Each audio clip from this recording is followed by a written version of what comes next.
Hello and welcome back to the Stronghold. I'm the Magi, because it's murder. Today I am dropping for you the top 3 limited archetypes that I think you need to be thinking about going into draft here, as the quick drafts are going to be dropping here in the next 24 hours. We've got a plan for you, the 3 to try and aim for, the 3 to try and avoid, and the 4 that make up your backup plan, and most importantly, why this set might be a little different than other draft environments that you've played. But before we get into all that, take just a moment to like, comment, and subscribe, because that kind of thing really keeps this boat moving. Now, what were we talking about? Oh yeah, right. Now, as we get started on this archetype for draft, if this set is completely new to you, I highly recommend checking out my budget perspective video, where I lay out all of the overarching mechanics of the set and how those affect these individual archetypes.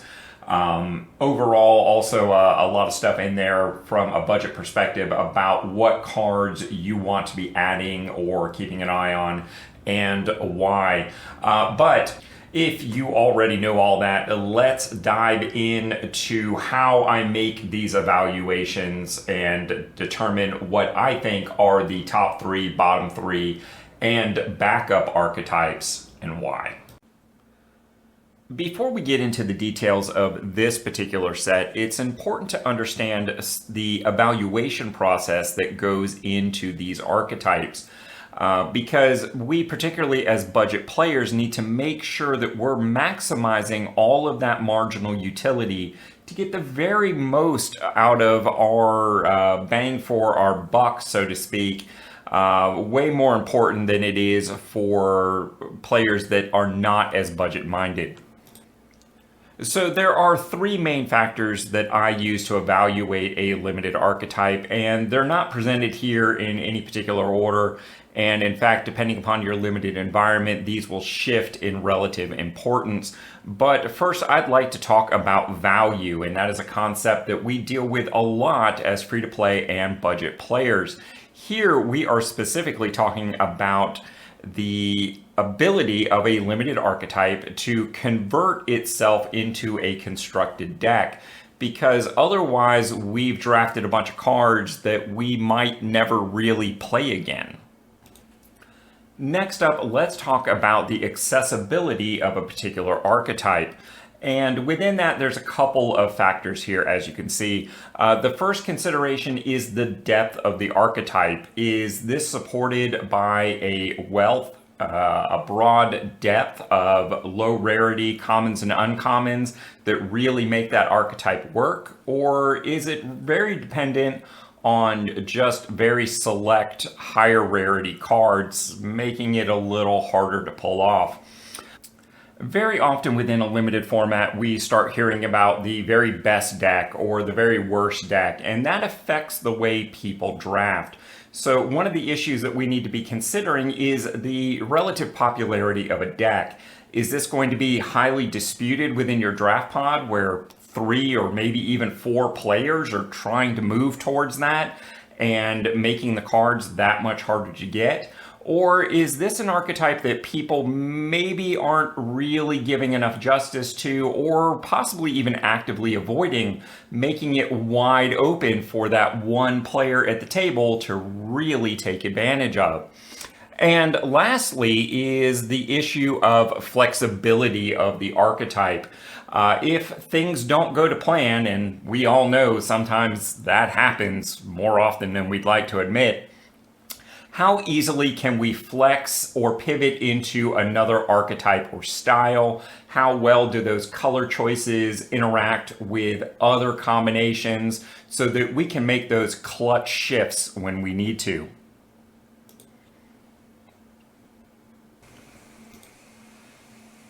The missing component here, of course, is performance. How well a particular archetype will do within the limited environment against the other cards in that pool and the other competing archetypes.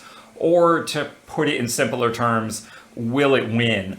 While value oftentimes takes the front seat for us as a budget community, and winning is less important, the reality is there is a component here for winning.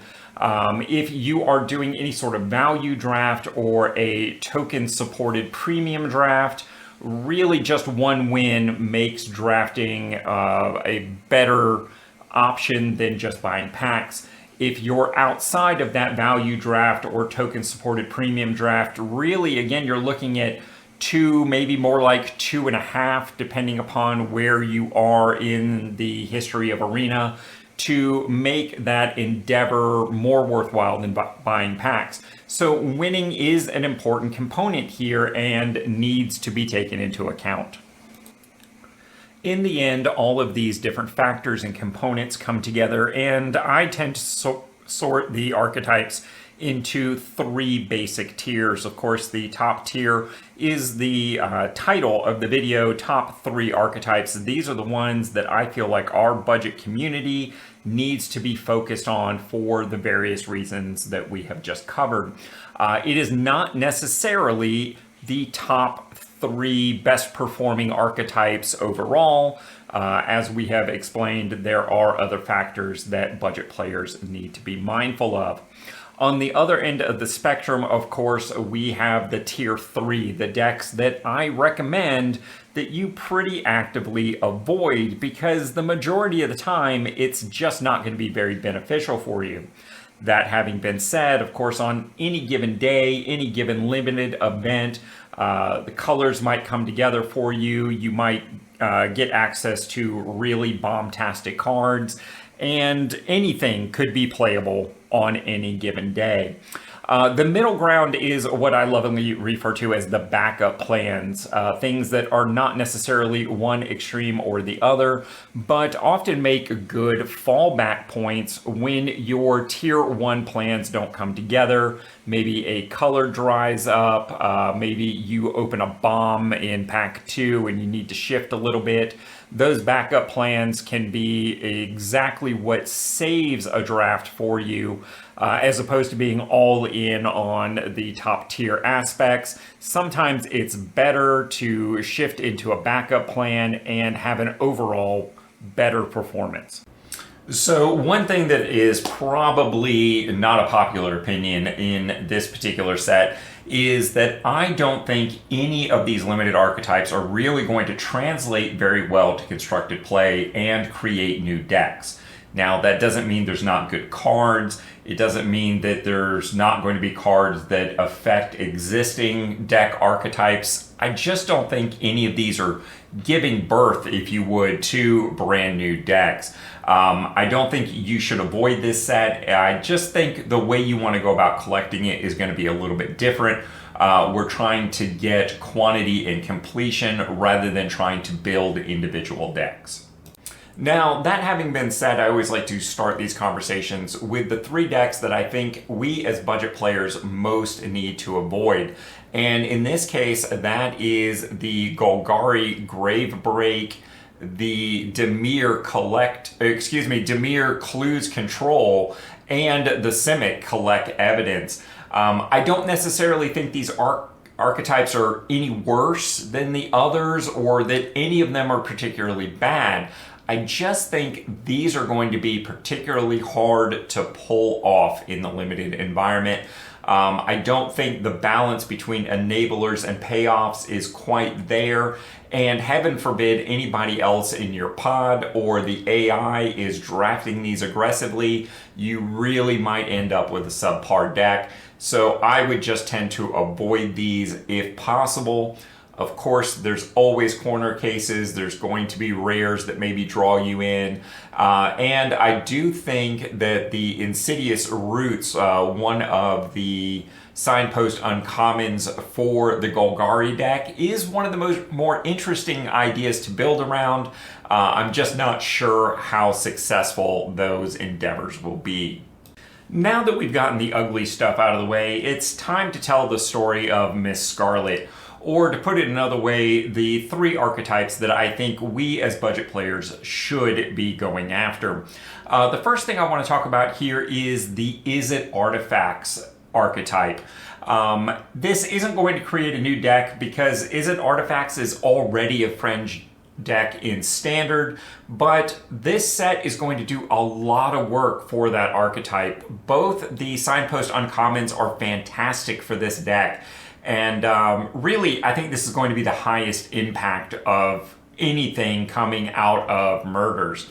Rakdos, the black-red suspect deck, I think is kind of on the lower end of the 3.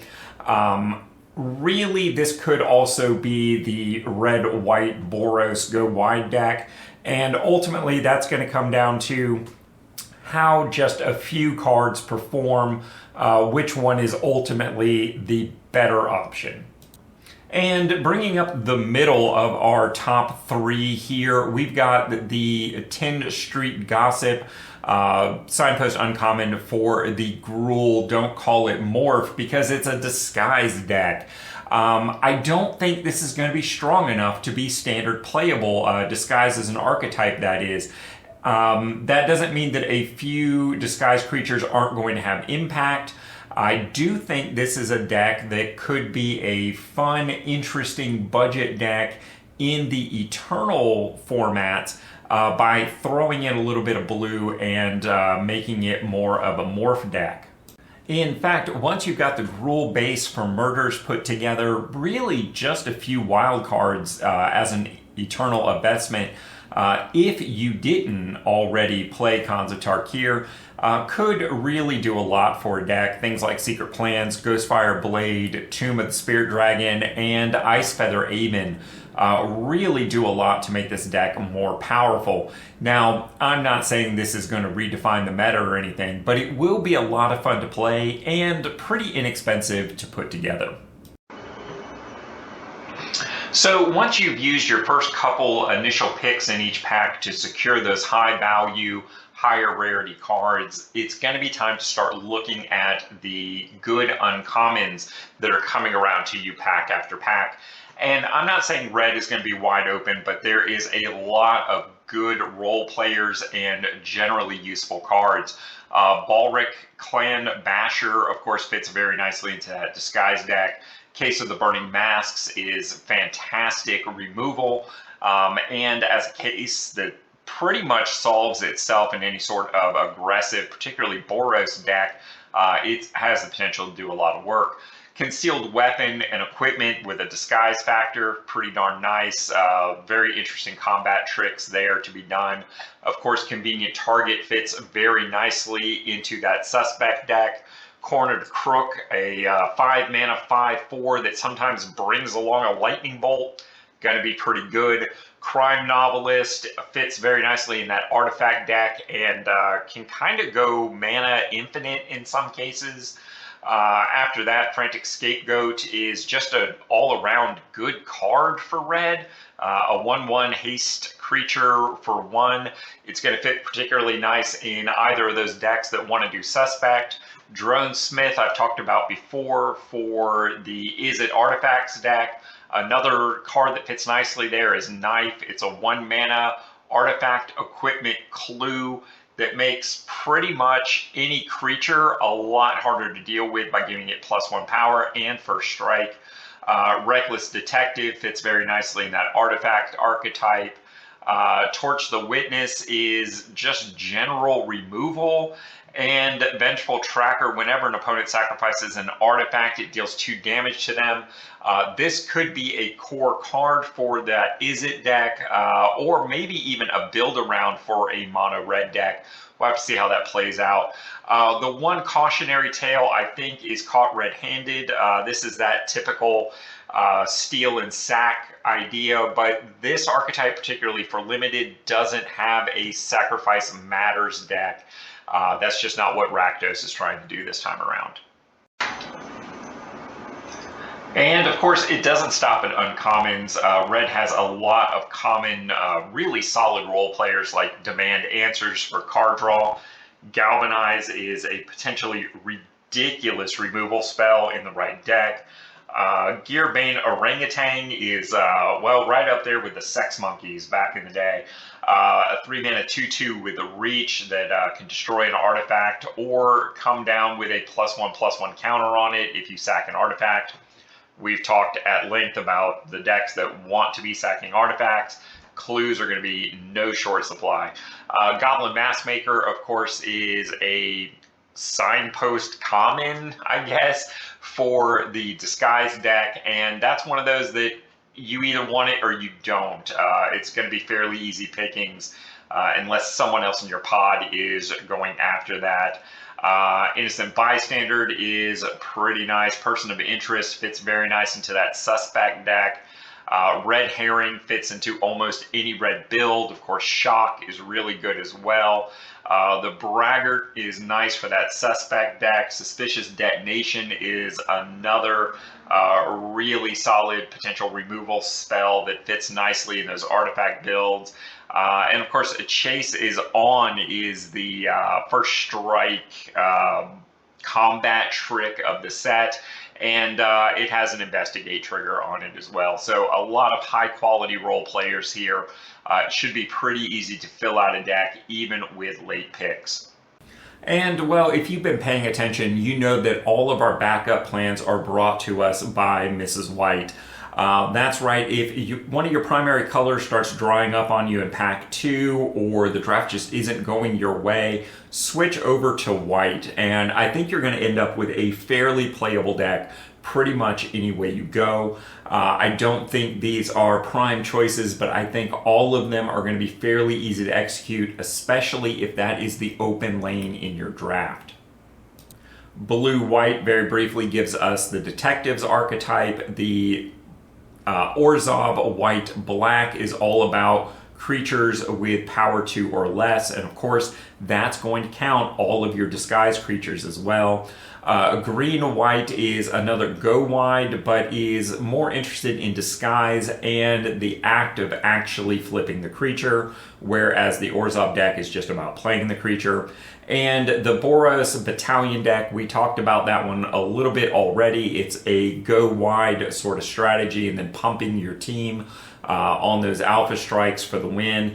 And really, 1 or 2 cards going a little better than I expect. This could be one of our top tier budget archetypes. Now, to wrap things up at this point in the season, hopefully you spent the first week, the Murder set was out, completing your 7 jump-in events and 1 premium draft using one of your tokens. That's going to leave 6 quick drafts to do moving forward.